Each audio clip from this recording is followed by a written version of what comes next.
nno nkuba kyeyo eyakwata mukyala we Florence Namirimu ne muyimbi munne Kizito Zaavuga embeera ze nazo zandibanga zifaananamu n'ez'omugenzi Livingstone Kasozi kubanga Namirimu yamukola ebintu bingi ku lunaku lwe yamukwatira mu bwenzi omwali n'okumuvuma ebivumo ebitagambika kyokka omusajja ono omutima gwe gwagaana okwesonyiwa omukyalo ono Florence Namirimu. Mu kifo kya Namirimu okwetondera bba omusajja yamaliriza nga ate ye yeetondedde mukyala we Namirimu ng'amusaba okumusonyiwa nabwe kityo Namirimu era yaddayo ew'omusajja ono ne babeera bonna wabulanga bwe bagamba nti eyakaliddeko omwoyo mulondo Namirimu yasigala akyagenda ne balabagana ne Kizito Zaavuga mu ngeri ey'enkukutu kyokka nga yali asuubizza bbaawe nti tebaliddamu kukikola nga biri bityo era lwakya lumu omusajja ono olw'okuba ayagala nnyo mukyala we yasigala mu linnya Akagere alaba obaddala abantu bano bateŋŋana era okukakana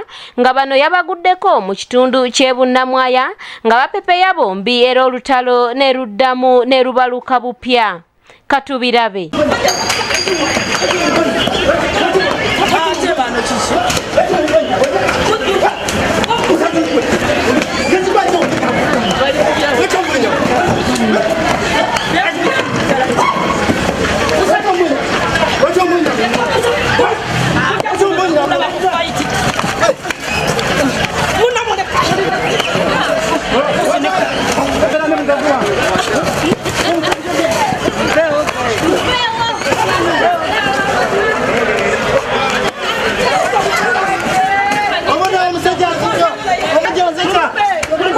Omukazi Namirimu okumanya yanaaba ensonyi ku maaso yatandise okukuba bbaawe gwalinamu n'abaana ng'eno alwanirako ku muganzi we Kizito Zaavuga gw'atalinamu wadde omwana omu. Okumanya omutima gwa Namirimu gusula wa Kizito Zaavuga, Namirimu ssente ezigulira Kizito Zaavuga essaati ate azijja ku bbaawe.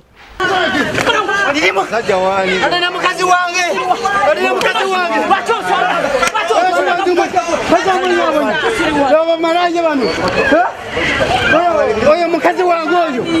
omukazi bakuzane mukazi wange olabe gamba bakyombonya mukazi gwe oyo mama w'abandi bange neera babwabwe nakuyamba nabuyambi okuzalamu abandi era abombonyabonya bakyombonya bwotyo kiki oli muyimbi muwandikirako nyimbo oli muyimbi muwandikirako nyimbo muyimbi muwandikirako nyimbo ate oyo agamba mukazi we asanza nga muwandikira nyimbo awulira agamba mukazi we akusanze naye omusajja tomumanyi simumanyi kati gwomusanze oli Namirimu gwomusiŋŋaanye Namirimu ki Namirimu ki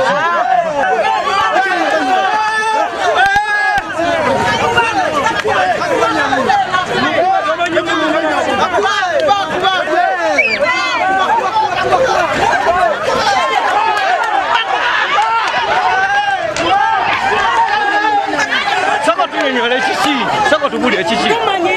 Sako tubulire kiki Sako leko okuvuga tubulire kiki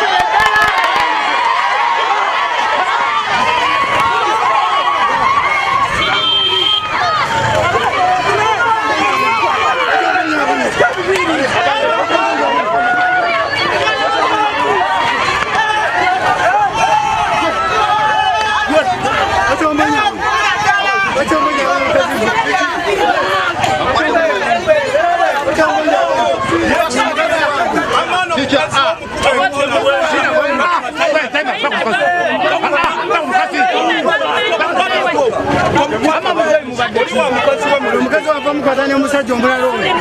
tokama mu abaana mukuba empala mama w'abaana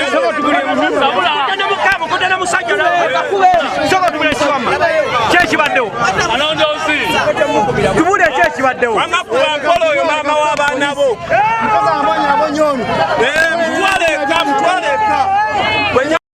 Tuliza bakutwale. Era ku polisi twale nawe.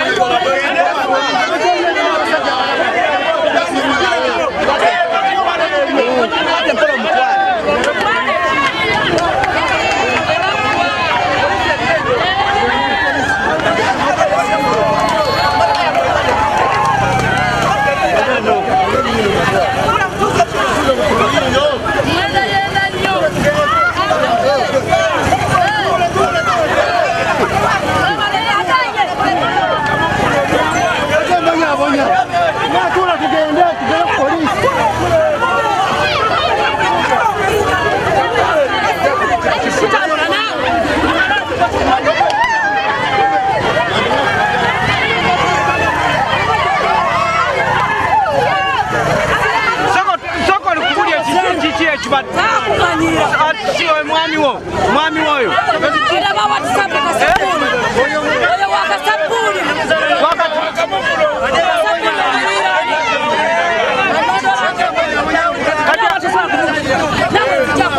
Soko tubulire munawe.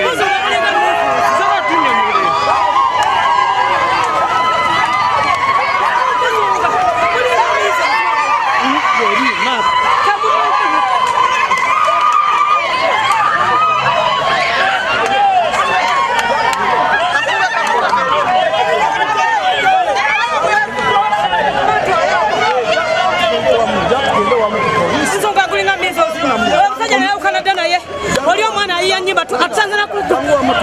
Nga tuli mu nnyimba jasiri wali akazi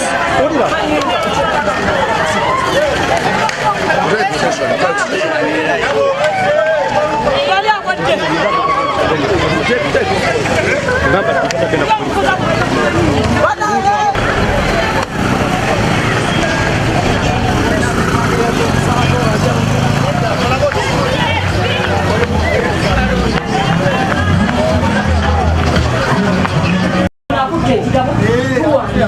awandika lwini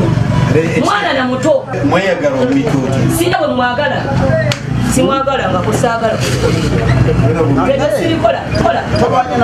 tolwanye nabbaawo kati omuntu ayinza okukubanga gweotunudde mbadde neetaasa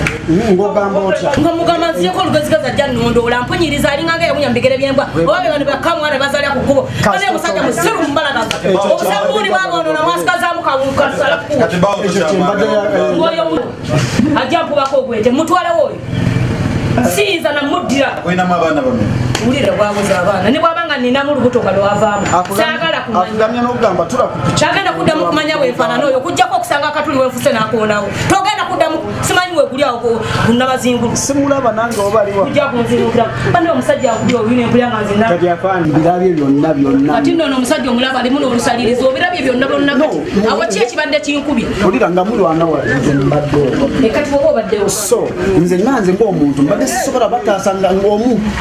naye ngezezaako okugamba ti tujje ku poliisi jonyonyera ensonga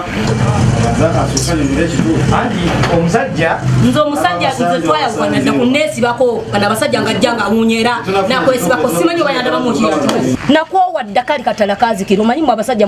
mwagala nnyo okubeerawo tyoleka omukazi mutaddewo mwana simukyawa omulabako omulala ayagala bwakukyawa osigale nga wenna olinganga evvu ovaako evvu likundukunyako neeri bwakolebako n'omulala wulira ekizibu kagwayo dda ate tolowooza nti oyo gye nvugira mu mazzi mawanvu nnyo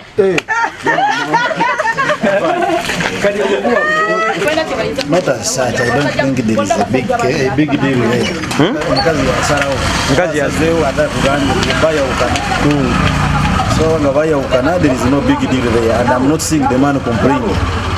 So babakoze ebyabo babikoledde eyo biwedde omukazi alina right kugenda on because agamba teyamwanjula teyakola so bawulira nga bazze bombi complaining nga ne bwakutte fena tuyimirira mu makati okubataasa baseetoolina simple nothing else otherwise there is no big deal there because they have not got them red-handed. So we have no deal with them. Actually no one came here to report the case. Lanksi Kalyango yakusakidde eggulu erinno ery'ebifa mu nsiko ku lwa ABS Television.